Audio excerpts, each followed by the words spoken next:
Tuition போனால் வெளியிடங்களில் போகிறது எங்களுக்கு சிரமமாக இருக்குது.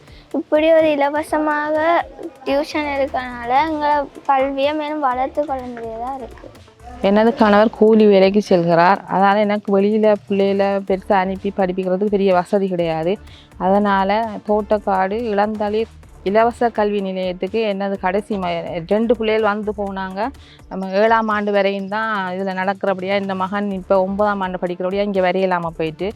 பொருளாதாரத்தால் பிரச்சனை இருந்தாலும் எங்களுக்கு இந்த கல்வி நிலையத்தால் கல்வியில் நல்லா சிறப்பாக இருக்குது. இந்த டியூஷனுக்கு வர்றது பிடிச்சிருக்கு. இங்கே படிச்சுட்டு பூங்கால போய் விளையாடுறது எங்களுக்கு சந்தோஷம்.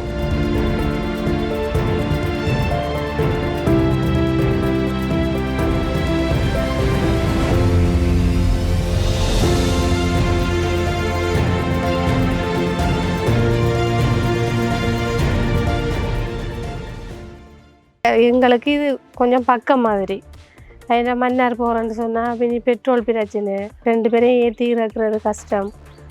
இதுன்ட்டு சொல்லிக்கல சில நேரம் பைக் இல்லாட்டியும் சைக்கிள்லேயோ நடத்தியோ கூட்டி கொண்டு வர வசதி கூட இருக்குது. எங்களுக்கு இலவசமாக நடக்கிறதால என்னை போல பல மாணவர்கள் பயனடைகிறாங்க. இளந்தர கல்வி நிலையம், இலவச கல்வி நிலையம். இதன் மூலம் நான் என்ற பிள்ளைகள் மட்டும் இல்லாமல் நிறைய பிள்ளைகள் பிரயோஜனப்படுறாங்க.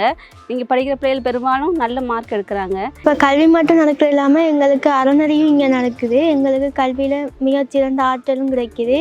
சமய ரீதியாகவும் ஒழுக்கங்கள் அதெல்லாம் வளருது. இந்த மாணவர்களுக்கும் பயன் கிடைக்கிது. சாந்திபுரம், எழுத்தூர், திருப்பி ஜீவபுரம், சரவங்கோட்டை அப்படி நிறைய இடத்துல இருந்து இந்த பிள்ளைகள் வராங்க.